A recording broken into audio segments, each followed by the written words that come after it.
avec ces collectivités et certainement pas contre elles. Merci. Emmanuel Morel pour le groupe GDR. Oui, merci Monsieur le Président, merci messieurs les ministres. Moi j'ai 3 questions. La première question, qui n'est pas polémique, c'est comment on peut vous faire confiance? Je ne parle pas en termes de contenu politique, je parle en termes de présentation du budget.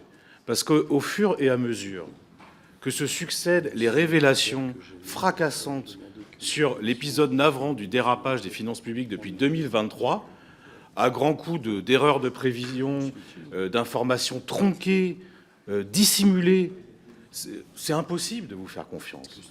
On ne peut pas vous faire crédit en matière de transparence et de sincérité budgétaire. Et je le dis à regret, parce que ça serait mieux pour le débat démocratique. Bruno Le Maire, il a dit « la vérité apparaîtra plus tard ». En attendant la vérité, on est obligé d'être un peu circonspect. Deuxième question, est-ce que vous croyez vraiment que c'est un projet crédible pour réduire le déficit? Parce qu'on avait M. Moscovici hier, il qualifiait vos hypothèses de fragiles ou de non documentées. Et c'est une vraie question. M. de Courson a parlé de la question de la consommation ou même de la reprise d'investissement que vous prévoyez, alors même que vous coupez dans l'investissement des collectivités locales, c'est le premier investisseur du pays. Mais moi, j'ai une autre question. Vous dites 1,1 point de croissance. Mais ça, c'était le consensus des économistes en septembre, au FCE, Banque de France, au CDE, avant les mesures de freinage que vous préconisez. Je ne comprends pas comment on y arrive. Puis troisième question, est-ce que c'est vraiment un budget qui correspond aux besoins des Français? Là, franchement, je crois qu'on a la réponse. Et d'ailleurs, vous dites, par exemple, l'éducation nationale, c'est une augmentation. En fait, non. En valeur peut-être, mais en euros constants, c'est pas vrai. Je prends un autre exemple sur le travail, 2,3 milliards d'économies. D'ailleurs, au passage, vous sacrifiez des politiques que vous aviez vous-même mises en œuvre. Et par exemple, sur France Travail, 500 emplois en moins, alors qu'on prévoit une charge supplémentaire, notamment pour gérer le RSA, c'est impossible. Et puis enfin, dernière question, Monsieur le Président, on dit c'est surtout les riches et les entreprises qui sont mis à contribution. C'est pas vrai. Et d'ailleurs, le président Coquerel l'a dit excellemment. Quand on voit ce que vous faites sur l'électricité, les déremboursements des consultations, les dispositifs médicaux, les arrêts de travail, et puis l'ONDAM, on est très loin du compte. Merci. Messieurs les ministres, merci pour l'excellemment.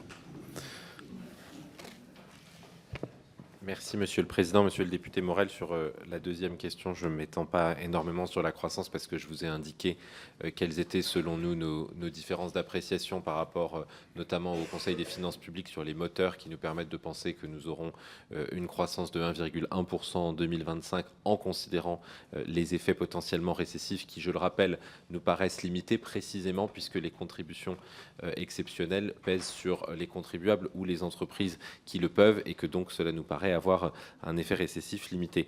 Vous posez une question extrêmement légitime de savoir comment nous, pas personnellement évidemment, mais comment nous faire confiance de manière générale. Je crois comprendre que votre commission aura l'occasion de faire toute la lumière sur les précédents mois et les précédentes années.